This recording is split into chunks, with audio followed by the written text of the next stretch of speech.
I'm at the top of the world, and quite literally, because today's been an exhilarating day.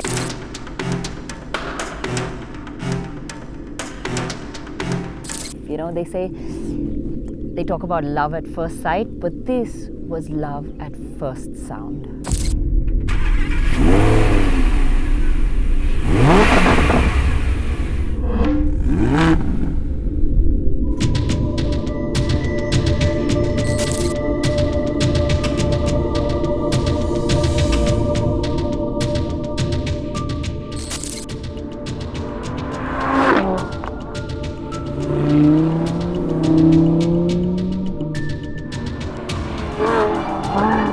So, you know, as I started off, there was that excitement, saw the needle blip to the 2,500 RPM mark, that gurgle of the exhaust, everyone around turned to look.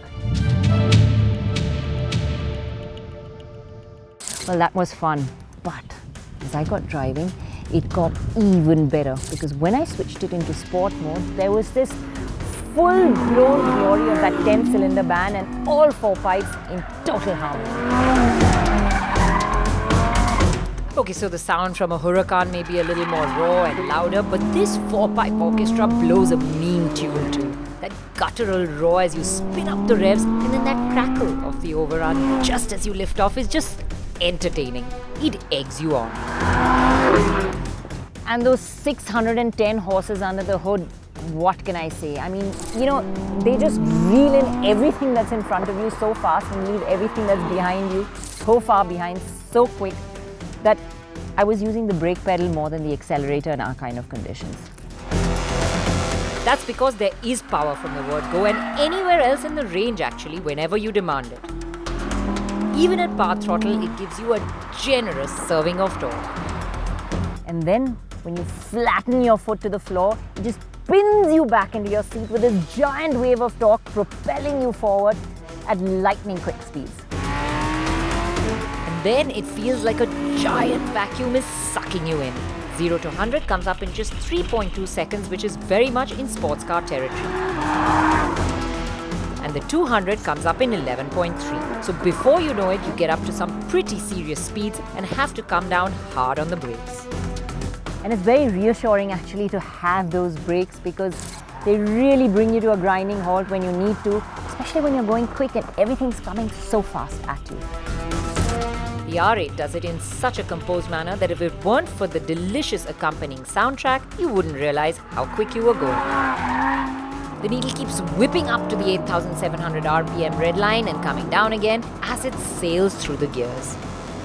Now the gearbox has been quickened, and you know, even in comfort mode it's good enough, but use the paddles, and especially on a winding section of road, it's like driving a manual car.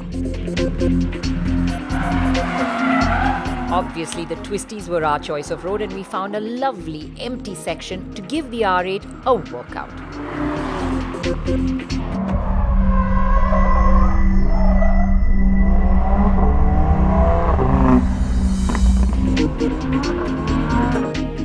After all, the space frame of the new car uses a blend of aluminium and carbon fiber, shared with the Lamborghini Huracan. The chassis is now 5% lighter and 40% more rigid. It also gets a wider front rack for more front grip. And there is the new Quattro system that, unlike the fixed mechanical setup, now gets electro-hydraulically operated multiple clutch. Audi says that the new system reacts faster and feels sportier to drive. And I second that totally. Now, with the car being so quick, the corners were coming up fast and heavy. I stomped my foot on the brake, quick 2 dabs of the paddle down, nose dives into the corner. And I have to say, the R8 is amazingly poised, steady, feels like it is just glued to the road as it goes round. The Quattro system working brilliantly. But come into a corner too fast and lift off, it's not that forgiving. It will let the tail step out, but then you can have some fun.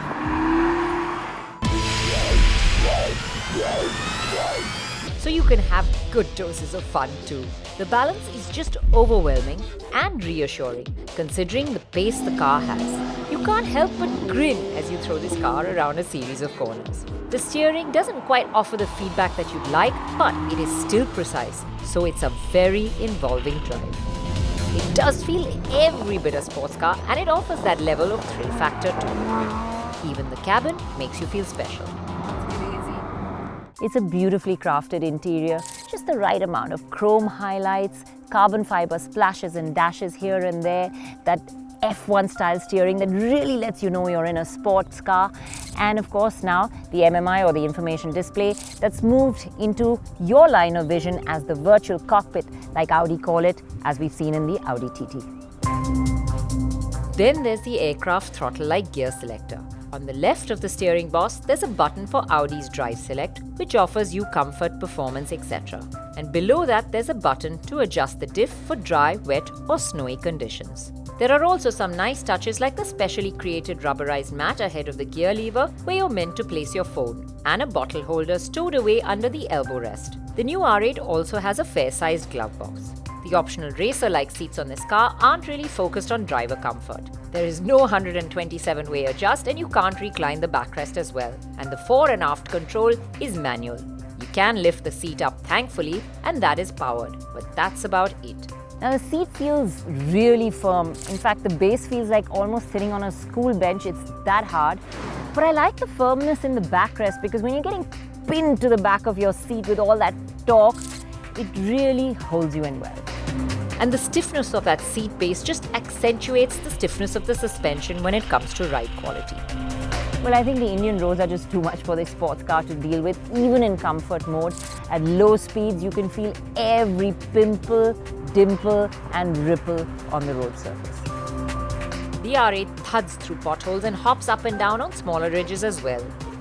Had the seat cushioning been a bit better, less of it may have filtered through, but I could always feel what the tires were going over.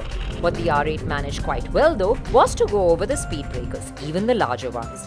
Though I was aiming at them gingerly, worrying that it would bottom, it really didn't, which gives you the confidence to drive it everywhere. And once you pick up the pace, the ride does get a little more settled too.